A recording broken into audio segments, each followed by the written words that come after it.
விஜயின் பரப்புரை தொடர்பாக நம்முடன் பேசுவதற்காக பத்திரிகையாளர் சுவாமிநாதன் நம்முடன் இணைந்திருக்கிறார். சார் வணக்கம்.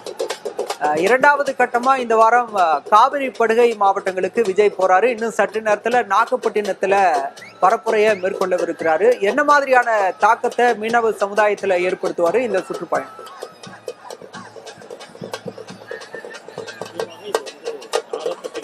மீனவர்கள் மத்தியில இது ஒரு நல்ல ஒரு வரவேற்பை பெறும் அப்படின்னு தான் நான் பார்க்குறேன். ஏன்னா கிட்டத்தட்ட கடந்த 2011 ஆண்டிலேயே அவர் இலங்கை கடலுக்கு மீன்பிடிக்க செல்லக்கூடிய தமிழக மீனவர்கள் மிக கடுமையான அளவிற்கு துப்பாக்கி சூடால் பாதிக்கப்பட்ட நேரத்தில் அன்னைக்கு கட்சியெல்லாம் கூட இல்லை, விஜய் மக்கள் இயக்கமாக இயங்குகின்ற காலம் அது.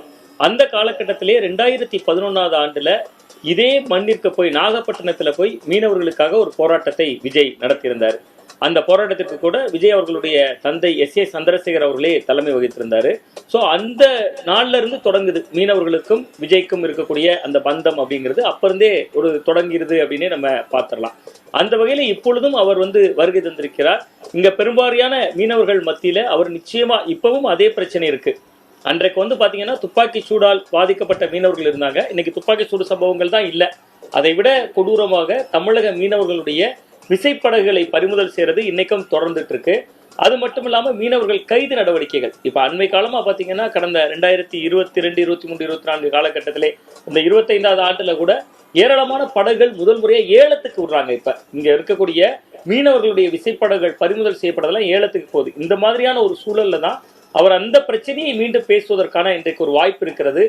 ஏனென்று சொன்னா அந்த பிரச்சனையை பேசுவதன் மூலமா கச்சத்தீவை மீட்போம்னு திமுக தேர்தல் அறிக்கையில சொல்லியிருந்தாங்க. அது மத்திய அரசினுடைய கடமையாகவே அதிகம் மிஞ்சின கடமையாக இருந்தாலும் கூட இந்த இரண்டையும் மையப்படுத்தி அவர் இன்றைக்கு களமாடுவாரு. அது நிச்சயமா மீனவர்கள் மத்தியில் ஒரு பெரிய தாக்கத்தை ஏற்படுத்தும் அப்படின்னு நம்ம பார்க்கலாம். நான் குறிப்பிட்டதை போல 2011 இந்த பிரச்சனைக்காக விஜய் மக்கள் இயக்கம் என்று இருக்கிற பொழுதே அவர் குரல் கொடுத்திருந்தார். அதனுடைய நீட்சியாக இன்றைக்கு அவர் அதை கூட சுட்டி காட்டலாம். நான் கிட்டத்தட்ட 2011 ஒரு மைதானத்தில், கல்லூரி மைதானத்தில் நடைபெற்ற நிகழ்வுல மீனவர்களுக்காக நான் இந்த மண்ணில் பேசியிருக்கேன் என்பது போன்ற விஷயங்கள் எல்லாம் விஜய் நினைவூட்டி பேசலாம். அப்படிங்கும் போது அது ஒரு நல்ல தாக்கத்தை அந்த மண் சார்ந்து மக்கள் சார்ந்த பகுதிகளில் ஏற்படுத்தும் அப்படின்னு நான் பார்க்கிறேன். சுவாமிநாதன், மீனவ பிரச்சனை அப்படின்னு அதை பத்தி தொடர்ப கண்டிப்பா கச்சத்தீவை பத்தி பேசுவார் அப்படின்னு எதிர்பார்க்கலாம். ஒருவேளை கச்சத்தீவை பத்தி பேசினா அது இலங்கையிலயும் ஒரு பேசு பொருளா மாறுமா? ஏன்னா இலங்கையிலுமே இவருக்கு பெரிய அளவுல ரசிகர் கூட்டம் இருக்கு. இவர் புதுசா கட்சி ஆரம்பிச்சப்ப நமல் ராஜபக்சே கூட வாழ்த்து சொன்னாரு. மீனவர்கள் பிரச்சனை கச்சத்தீவு பற்றி பேசும்போது இலங்கையில இது பேசு பொருளாக வாய்ப்பு இருக்கா? நிச்சயமா இருக்கு. இன்னைக்கு கச்சத்தீவு பிரச்சனையை எல்லா அரசியல் கட்சிகளுமே சரியா கையாளுறாங்க. நம்ம எந்த கட்சியும் குறை சொல்ல விரும்பல. பட் அதை விட விஜய் போன்றவர்கள் பேசுகிற பொழுது இலங்கையில அவருக்கு ஒரு பெரிய ரசிகர் படை இருக்கு. கடந்த முறை அவர் கச்சத்தீவு விவகாரத்தை பேசுகிற பொழுது அது இலங்கையில பேசு பொருள் ஆச்சு. அங்க இருக்கக்கூடிய சமூக வலைதளங்கள்ல கடுமையான அளவிற்கு அது ஒரு பேசு பொருளாக மாறிச்சு. அதனால விஜய் போன்றவர்கள் அந்த குரலை பேசுகிற பொழுது அது இலங்கையில் நிச்சயமாக பேசு பொருள் ஆகும். நீங்க அண்மை காலமாக தொடர்ச்சியாக கச்சத்தீவை மீட்போம் என்று பல்வேறு அரசியல் கட்சிகளும் வாக்குறுதி கொடுக்குறாங்க.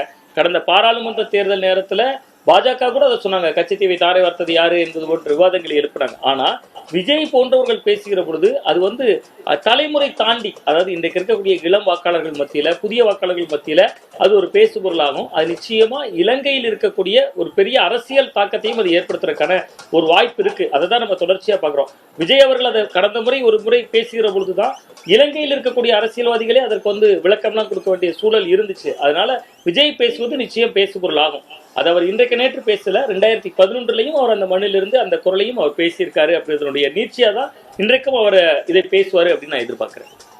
அதே மாதிரி விஜயோட சுற்றுப்பயணத்துக்கு முன்பாகவே பல அரசியல் விமர்சகர்கள் இன்னும் விஜய் களத்துக்கு போகல, களத்துக்கு போனாதான் தெரியும் அப்படின்னு சொன்னாங்க. ஆனா இப்ப களத்துக்கு போயிட்டாரு, அவருக்கு பெரும் கூட்டம் வருது. ஆனா அந்த பெரும் கூட்டம் இன்னும் அரசியல் படுத்தப்படல, கூடுற கூட்டம் எல்லாம் வாக்கா மாறுமான்னு தெரியாது அப்படின்னு சொல்றாங்க. ஆனா தொடர்ச்சியாவே விஜய்க்கு பெருமளவிலான கூட்டத்தை வரதை பார்க்க முடியுது. இல்ல, நம்ம கடந்த முறை விஜய் அவர்கள் வருகிற பொழுது திருச்சி விமான நிலையம் எப்படி இருந்துச்சுன்னு நம்ம பார்த்தோம்.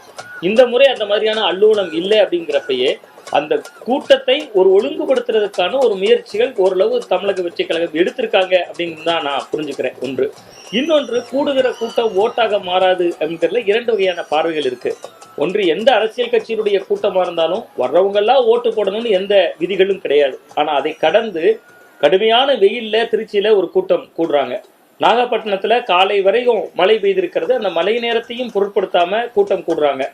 ஏதோ தங்களுடைய வீட்டுக்கு ஒரு விருந்தாளி வருவதை வரவேற்பதை போல அந்த வெயிலையும் மழையிலையும் இத்தனை ஆயிரம் பேர் வந்து நிக்கிறாங்கன்னா இவங்க ஓட்டு போடவே செய்ய மாட்டாங்க. சும்மா ஒரு நடிகரை பார்க்க தான் வர்றாங்கன்னா, இன்னைக்கு நம்ம டிஜிட்டல் உலகத்துல இருக்கோம். வீட்டுல இருந்து புதிய தலைமுறை நேரலையில அவங்க பார்க்கலாம், எத்தனையோ யூடியூப்ல நேரலை பார்க்கலாம், தாவேக்காவே நேரலை போடுவாங்க பார்க்கலாம். அதையெல்லாம் கடந்து நேர்ல ஒரு முறை பார்ப்போன்னு வர்றவங்க ஓட்டு போட மாட்டாங்கன்னு நாம் அவர்களை நிராகரித்து விட முடியாது. அதுல ஒரு பெரும்பகுதி ஓட்டு போடக்கூடியவர்களா தான் நான் பாக்குறேன். இன்னொன்று, அந்த கூட்டம் இன்னும் முறைப்படுத்தப்படணுமான்னு கேட்டா இன்னும் நிறைய விஷயங்கள் முறைப்படுத்தப்படணும். நீங்க பாருங்க, கோயில்ல திருவிழா நடக்கும், சாமி ஒரு தேரோட்டத்திற்கு வரும், வெளியில வீதி உலா வரும், தேர் வரும், தேர் ரொம்ப உயரமா இருக்கும். அந்த தேரோட்ட நேரத்துல உள்ளூர்ல ஈபி லைனை கட் பண்ணுவாங்க, மின்சாரத்தை துண்டிப்பாங்க. ஏன்னா அந்த தேர் கோபுரம் உயரமா இருக்கும், தேரோட பரப்பு உயரமா இருக்கும். இவங்க அதே மாதிரி உயரமான இடத்துல எல்லாம் ஏறிடுறாங்கன்னு இன்னைக்கு மின்வாரியத்திட்ட எங்களோட அந்த பயண வழித்தடத்துல கரண்டை கட் பண்ணுங்கன்னு கேட்கிற அளவுக்கு இருக்கிறது. கொஞ்சம் அரசியல் மயமாக அவர்கள் மாறுவதற்கான முயற்சியில இன்னமும் நிறைய மெனக்கடணும் அப்படின்னு தோணுது. இன்னொன்று, நேற்று புஷியானந்த் அவர்கள் வெளியிட்டிருந்த அறிக்கை, அந்த அறிக்கையை நம்ம கூர்ந்து படிச்சோம்னா அதுல வந்து ஒரு விஷயத்தை குறிப்பிடுறார். மக்கள் சந்திப்பு நடைபெறக்கூடிய பகுதிகளில் அரசு மற்றும் தனியார் கட்டடங்கள், காம்பவுண்டு சுவர்கள், மரங்கள், மின்விளக்கு கம்பிகள், மின்கம்பங்கள், மின்மாற்றிகள் அப்படின்னு பட்டியலிட்டுட்டே வர்றார். அதனை சுற்றி அமைக்கப்பட்டுள்ள பாதுகாப்பு கிரில் கம்பிகள், தடுப்புகள் ஆகியவற்றின் அருகிலையும் செல்லக்கூடாது, உயரமான இடத்திலையும் ஏறக்கூடாதுங்கிறார். இதுல ரெண்டு பார்வை பார்க்கலாம். ஒன்று, இன்னமும் அவர்கள் உயரமான இடத்துல ஏறக்கூடிய ரசிக மனநிலையில இருக்காங்க, அது ஒன்று. இன்னொரு பார்வை, அந்த ரசிக மனநிலையில இருக்கிறவங்களை அரசியல் மயமாக்குவதற்கான முயற்சியில தாவேக்கா இறங்கியிருக்காங்க. அதை இரண்டு விஷயங்களா பாக்குறேன். ஒன்று, திருச்சி விமான நிலையம் அன்றைக்கு இருந்த அல்லோலம் இன்றைக்கு இல்லை. இன்னொன்று, ஒரு மின்சாரத்தை கட் பண்ணுங்கன்னு அந்த கட்சியே ஒரு அறிக்கை கொடுக்குது. உயரமான இடங்கள்ல யாரும் ஏறாதீங்கன்னு அறிக்கை கொடுக்குறாங்க. இது எல்லாம் படிப்படியா அவர்களை ஒரு ரசிக மனநிலையில இருந்து ஒரு அரசியல் மையத்தை நோக்கி நகர்த்துறாங்க. பட் அது கைகூடுமா அப்படிங்கிறது ஒரு பெரிய கேள்விக்குறிதான். ஏன்னா நீங்க பார்த்தோம், திருச்சியில ஒரு மூத்த ஊடகவியலாளர் அவர்கள் ஒரு செய்திக்காக போயிருந்த பொழுது கூட அவர் பக்கத்துல இருந்து ஒரு நடனம் ஆடக்கூடிய இளைஞர்களாக அவர்கள் இருக்காங்க. அதை மாற்றணும், அதற்கான முயற்சியில தாவேக்கா இறங்கி இருக்கு அப்படின்னு இதை நான் பாக்குறேன். இந்த அறிக்கைகள் அதைத்தான் நமக்கு உணர்த்துது. இன்னைக்கு திருச்சி விமான நிலையத்துல பார்த்த காட்சிகளும் அதைத்தான் உணர்த்துது. ரசிகர்களே ஒரு ரசிக மனநிலையில தான் இருக்காங்க, இன்னும் அரசியல் களத்துக்கான தொண்டரா தீவிரம் எடுக்கல அப்படிங்கிற உங்க பார்வையை சொல்லியிருக்கீங்க. அதே நேரம் விஜயுமே இன்னும் தீவிரமா அரசியல் களத்தை புரிஞ்சுட்டு பேசல. திருச்சியில அவ்வளவு பெரிய கூட்டம் கூடியிருக்கு, அவர் அரை மணி நேரம் தான் பேசினாரு. ஆனா ஒரு ஆவேசமா தொண்டர்கள் ரசிகர்கள் மனநிலையிலே அவர் பேசிட்டு வராரு அப்படிங்கிற ஒரு குற்றச்சாட்டு இருக்கு. இல்ல, ஒரு அரசியல் கட்சியினுடைய தலைவரா ஒவ்வொருவர்கிட்டையும் ஒவ்வொரு விஷயத்த எதிர்பார்ப்பாங்க. விஜய் அவர்கள்ட்ட அவருடைய தொண்டர்கள் எதிர்பார்க்கக்கூடதுல சினிமா தன்மை கொஞ்சம் மிதமிஞ்சி இருக்கும். அப்ப நீங்க வந்து எல்லாருமே கருத்தியலுக்கு தான் ஓட்டு, நல்ல ஆழமா பேசினா மக்கள் ஓட்டு போட்டுருவாங்க, நல்ல தெளிவா பேசினா ஓட்டு போட்டுருவாங்கன்னா இந்தியா முழுவதும் கம்யூனிஸ்ட் கட்சிகள் தான் ஆளுங்கட்சியா இருந்திருக்கணும். ஸோ அது வந்து ஒரு ஓட் பேங்கை உருவாக்கும். விஜய் அவர்களுக்கு இருக்கக்கூடிய வாக்குத்திரல் அப்படிங்கிறது ஒரு ரசிக மனநிலையின் மீது கட்டி எழுப்பப்பட்ட அரசியல். அப்ப அந்த ரசிக மனநிலையின் மீது கட்டி எழுப்பப்பட்ட அரசியலை அவர் வலுவா கட்டமைக்கணும்னா அவர் இந்த மாதிரியான அரசியல் பண்ணாதான் முடியும். அதுல ஒரு சில விமர்சனங்கள் இருக்கு. பெரம்பலூர்லயே அரியலூர்லயே போகிறப்ப நான் ஒரு வீடியோ கூட பார்த்தேன். அவர் வாகனத்துல முன்பகுதியில உட்கார்ந்துருக்காரு, லைட்டை போட்டு அணைக்கிறாங்க. ஒரு காட்சியில விஜய் சிரிச்சு அந்த லைட்டை போட்டு அணைக்கிற காட்சியை மக்கள்லாம் கைதட்டுறாங்க, அவர் ரசிக்கிறாரு. இதுதான் சினிமா தியேட்டர்ல சீனோன் லைட் லேம்ப் சிஸ்டம் அப்படின்னு சொல்லுவாங்க. ஹீரோ ஸ்கிரீன்ல வரும்போதெல்லாம் லைட்டை போட்டு அணைப்பாங்க, அது தியேட்டர் ஆப்ரேட்டர் பண்ற வேலை. பட் அதை போய் ஒரு பிரச்சார வாகனத்துக்குள்ள செய்யக்கூடாது. பட் இந்த மாதிரியான விஷயங்கள்ல கொஞ்சம் கீழ்நிலையில இருந்தாலும் கூட அவருடைய ஓட் பேங்க் முதல்ல அந்த லெவல்ல இருந்து தான் ஆரம்பிக்கும். எடுத்த உடனே ஒரு கொள்கை சார்ந்து சித்தாந்தம் சார்ந்து ஒரு வலுவான கட்டமைப்பு உருவாயிராது. அதே நேரத்துல அந்த கட்சிக்கு கொள்கை இருக்கா சித்தாந்தம் இருக்கான்னு அவங்க தெளிவாவே சொல்லியிருந்தாங்க. எங்களுடைய அரசியல் எதிரி திமுக, கொள்கை எதிரி பாஜக, இதுக்கு மேல என்ன தெளிவுபடுத்த முடியும் அந்த கட்சி? வாழ்நாள் முழுவதும் திமுகவோடும் பாஜகவோடும் கூட்டணி இல்லை அப்படிங்கிறதுடைய இன்னொரு பதம் தான் அது கொள்கை. அப்ப அந்த கொள்கையை அவங்க சொல்லிட்டாங்க. அந்த கொள்கையை அவர் ரசிகர் மத்தியில கொண்டு போறதுக்கு கால அவகாசம் தேவைப்படுப்பதான் ரெண்டாவது கூட்டம் வந்திருக்காரு.